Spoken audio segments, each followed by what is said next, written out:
Hello everybody, welcome to the channel. My name is JGOD. In today's video we're going to talk about something a little bit different I think a lot of people fall victim to, and that's the urge to copy a pro player's class setup. And I'm pretty sure I can almost guarantee that at some point on YouTube you have seen those videos of someone saying using this particular pro's class setup. And a lot of times people make those videos primarily for the views because you're going to click on Optic Scump's class setup and all those types of things.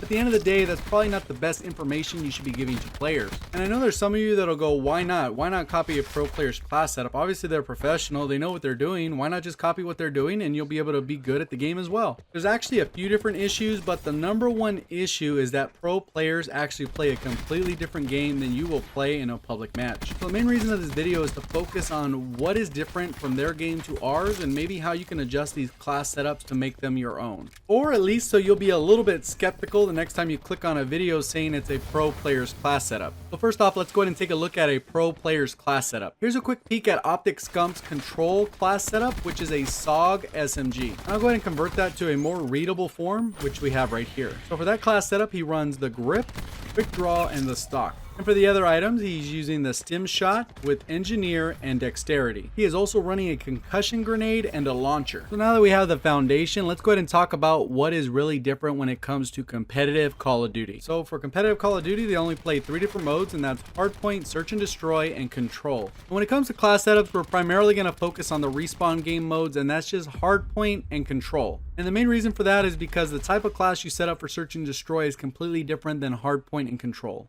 So now that we know the modes, let's go ahead and take a look at a few of the restrictions. So when it comes to weapons, they're not allowed to use the Titan, the Hades, the VKM 750, the MOG 12, and the SG 12, which are pretty much all the LMGs and shotguns. They also have a long list of other restrictions, and those include attachments. You cannot use high caliber, high explosive, laser sight 2, max load, rapid fire, rocket cache, steady grip. For optics, you can't use fast lock. And when it comes to perks, you're not allowed to use gung ho, Skulker, Team Link, Tracker. For the wild cards, no overkill, no primary operator mods, no secondary operator mods. And for the gear, you're not allowed to use the acoustic sensor. And if that's not enough restrictions, they also restrict which score streaks you can call in. So there's no UAV, no care package, no counter UAV, sentry, or mantis. And along with these, they go ahead and adjust the settings as well. So friendly fire is turned on, so it's exactly like hardcore, except for they don't die on one bullet. And then the battle chatter is turned off. So someone says 9 bang ready, you will not hear that. And surprisingly enough, there's only one banned specialist, and that is Nomad. And they even add specialized rules just for the launcher. Damage to players from launcher will be dramatically reduced such that it will be insignificant. And even with all these specialized rules, there's even unwritten rules. So the players make certain rules among themselves that are generally regarded as a gentleman's agreement. So a lot of items fall into the gentleman's agreement where they're just not used because they agree not to use them. One example for this agreement is the specialist torque. And to back up this claim, I went ahead and reached out to a pro player while he was streaming. In his chat, I went ahead and asked, why is torque not used? And this is what Faze Priestahh had to say. Appreciate it. Is there any reason players weren't using torque? Gentleman agreement. It's just not competitive.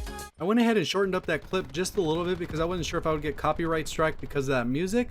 So there it was. He basically said it's a gentleman's agreement and it's not competitive. It kind of makes you wonder what else is part of this gentleman's agreement. What else are they not able to use that restricts their class setup? So now that we covered the bulk of the rule set, let's go ahead and get into why they choose the classes they actually choose. If you are enjoying the video so far, please remember to hit that like button. Let's see if we can get this video over 500 likes. And if you're brand new to the channel, I typically cover Call of Duty news, in-game updates, best class setup, subscriber breakdown, as well as other tip and trick videos on how to improve at Call of Duty. So if any of that's the type of content you typically like to watch, make sure you subscribe and turn those notifications on by ringing that bell. Now let's go ahead and get into why there are so few weapons that they actually use in competitive. So when it comes to the Call of Duty competitive, you're only going to see pretty much 3 weapons. You're going to see the ICR, you're going to see the Maddox, and you're going to see the SOG. But what about all the other weapons that are in the game? The main reason for this is it comes down to attachments. And there's 3 attachments that have this effect. Number 1 is high caliber, number 2 is rapid fire, and the third is the ability to run an operator mod. So just think about it. Your Rampart does not have high caliber, it has all that recoil. Even if you have grip, you're not going to be able to outgun a Maddox and an ICR.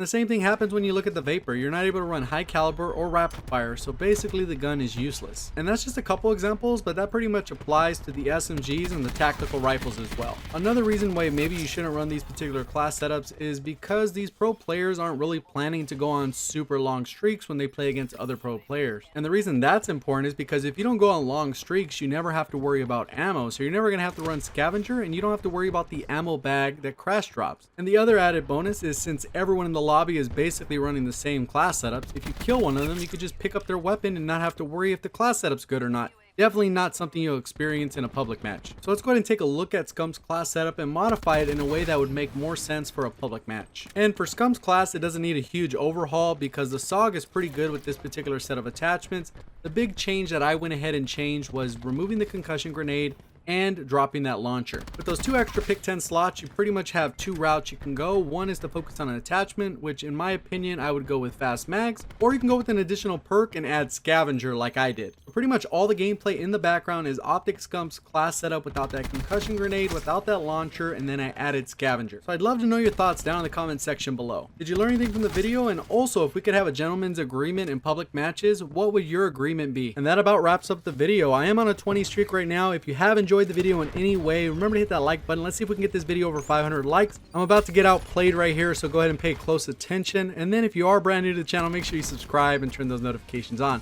See you guys on the next one. Appreciate the support. Thank you for watching, and as always, have a great day.